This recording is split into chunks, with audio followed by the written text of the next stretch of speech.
Hello நான் தான் உங்கள் விஸ்வநாதன் பேசுகிறேன். தமிழ்நாட்டில் ஒரு தாஜ்மஹால் அமைச்சிருக்கான்னு சொன்னால் நீ நம்புவீங்களா?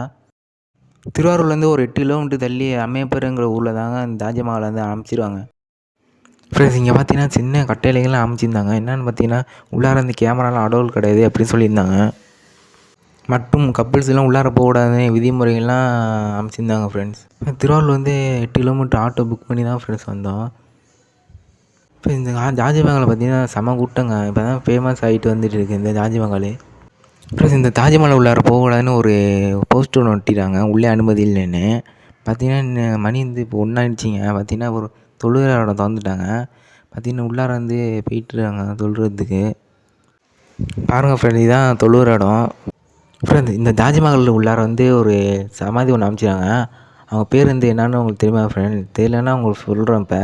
அவங்க பேர் என்னன்னு பார்த்தீங்கன்னா செய்தந்தினா ஜெயிலானி பிவி அம்மாள் அவங்க பேர். ஃப்ரெண்ட் தாஜ்மஹால் பின்னாடி வந்து ரூம் ஆட்டம் எடுத்து தங்குற மாதிரி இப்போ ஒன்று கட்டியிருக்காங்க புதுசாக, ராஜாட்டம்.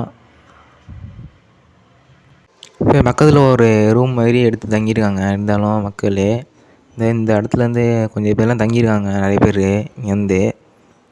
பார்த்தீங்கன்னா இங்கே தங்குற இடம்லாம் உண்டுங்க. பார்த்தீங்கன்னா உங்களுக்கு தொழுகிற இடம் ஒன்று சொல்லியிருந்தாங்களே இந்தாண்டு சைடு, அதாங்க இது இன்னும் திறக்கல. ஒரு பக்கம் தான் ஒரு தொழுகிற இடமா திறந்துருக்காங்க.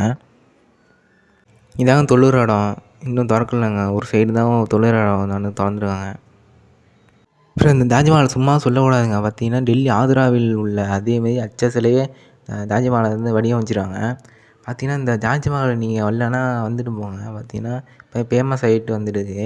நீங்கள் யாராவது தாஜ்மஹால் வந்திருக்கீங்களான்னு கீழே கமெண்ட் பண்ணுங்கள் ஃப்ரெண்ட்ஸ். பார்த்தீங்கன்னா இங்கே ஒரு கல்வெட்டானது பதிச்சிருக்காங்க. அப்புறம் இந்த தாஜ்மஹால் எந்த ஆண்டு கட்டப்பட்டது அனைத்தையும் இந்த கல்வெட்டில் வந்து பதிச்சிருக்காங்க. நீங்கள் படித்து பாருங்கள் ஃப்ரெண்ட்ஸ்.